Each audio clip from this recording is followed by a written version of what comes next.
হ্যাঁ, নমস্কার। আমি প্রথমেই আমার একটু পরিচয়টা একটুখানি জানিয়ে দিই মানে শ্রোতা দর্শকদের। আমার নাম উদয়নকান্তি ঘোষ। আমি একজন চিন্তক, লেখক এবং মোটিভেটর এবং এর সাথে একজন ক্রীড়া সংগঠক। আমি করোনাকালে একটা ইউটিউবে একটা করেছিলাম, আমার মোটিভেশনাল স্পিচ দিয়েছিলাম, তাতে মানুষ কিভাবে ভালো থাকতে পারে। এখন আবার আমি আজকে আপনাদের সামনে আসছি একটা নতুন জিনিস নিয়ে, যদিও নতুন না, এই সমস্ত নিয়ে অনেকেই আজকাল কাজ করছেন। এইটা হচ্ছে একটা জাপানি কৌশল। সেই কৌশলটার নাম হচ্ছে কাইজেন।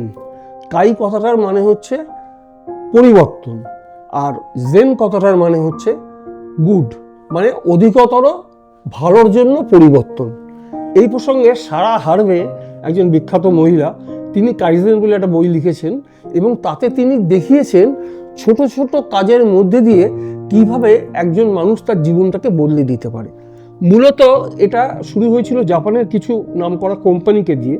হ্যাঁ, তাদের প্রোডাকশান কেন ভালো হচ্ছে না, আগের মতো কেন হচ্ছে না, অমুক কেন হচ্ছে না, তখন এই পদ্ধতিটা দেখা হলো যে বড় কোনো কিছু আমি পরিবর্তন না করে আমরা কিন্তু কিছু ছোট ছোট পরিবর্তনের মধ্যে দিয়ে এটাতে উন্নতি ঘটাতে পারি।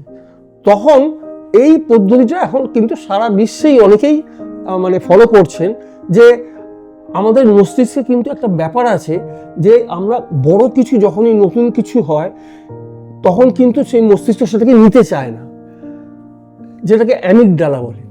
এই অ্যামিগডালার কারণে আমরা যে কোনো কাজ মনে করি যে কালকে আমি যদি ইয়েতে যাব, জিমে যাব, তাহলে আমাকে কালকে জুতো কিনতে হবে, কালকে আমাকে আগে জিম করতে হবে, জামা কাপড় কিনতে হবে, অমুক কিনতে হবে। তো যে কোনো কাজ আমি কিন্তু আগে প্ল্যান করছি, অমুক করছি, কিন্তু আমাকে আর শুরুটা করতে পারছি না। তখন এই সারা হার্ভার দেখিয়েছেন যে কাইজেন পদ্ধতির মাধ্যমে আপনি কাজটাকে একদম ছোট করে নিন, যেটা একদম আপনার খুব হাতের নাগালে। আপনি দুটো লাইন লিখুন, 2 মিনিট হাঁটুন, তাহলেই দেখবেন ক্রমশ যে কাজটা আপনি ভয় পাচ্ছিলেন সেটা কিন্তু আপনার মস্তিষ্ক আস্তে আস্তে আপনাকে এটা অ্যাডাপ্ট করছে। আপনি আস্তে আস্তে কিন্তু এই পদ্ধতিটার মধ্যে ঢুকে যেতে পারছেন। এখন কথা হচ্ছে যে কিছুভাবে কি করব, কতগুলো পদ্ধতি আছে।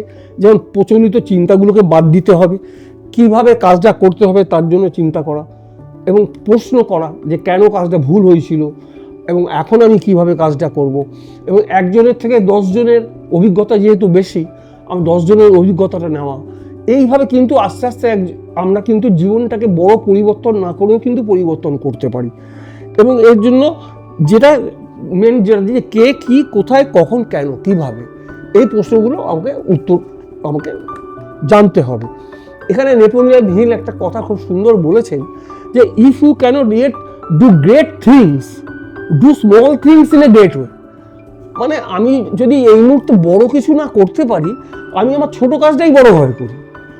আমি সকালবেলা উঠে বিছানাটাকে খুব সুন্দর করে পাতলাম, এটা কিন্তু একটা আপনার মনের ভেতরে একটা হরমোনাল এনহ্যান্স হবে।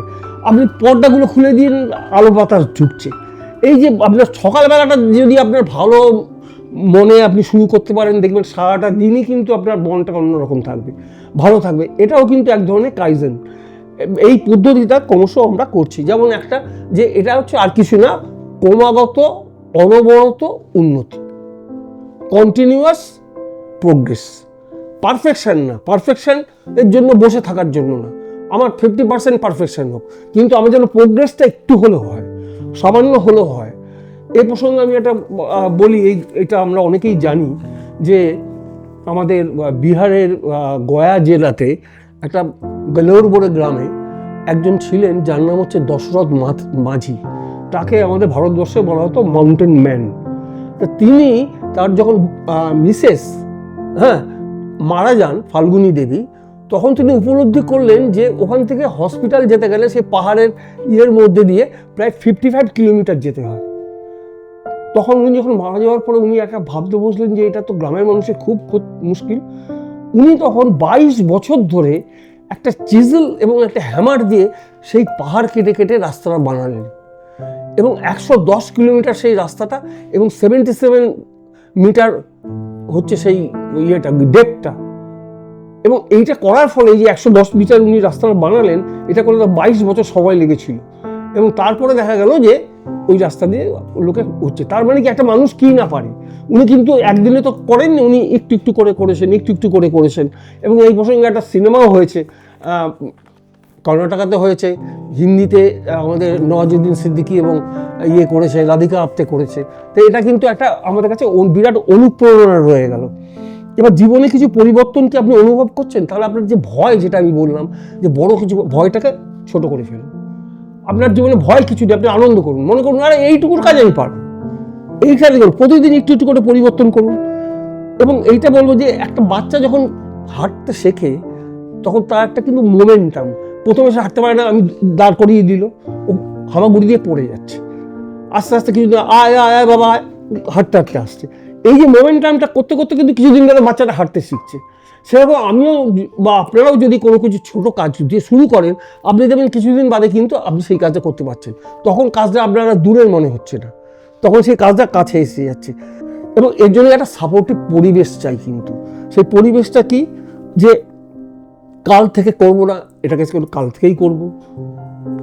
আর পরিবেশটা এত সুন্দর যে আপনি একটু বাইরে গেলেন, একটু গেলেন, পরিবেশ কিন্তু আপনার নীরব কোচ এক ধরনের পরিবেশ আপনাকে কোচিং করছে ভালো কিছু করার জন্য।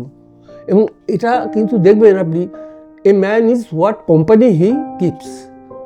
আপনি যদি 5 জন ভালো মানুষের সাথে মেশেন, দেখবেন তাদের যে নলেজটা আপনার মধ্যে ট্রান্সফার হচ্ছে।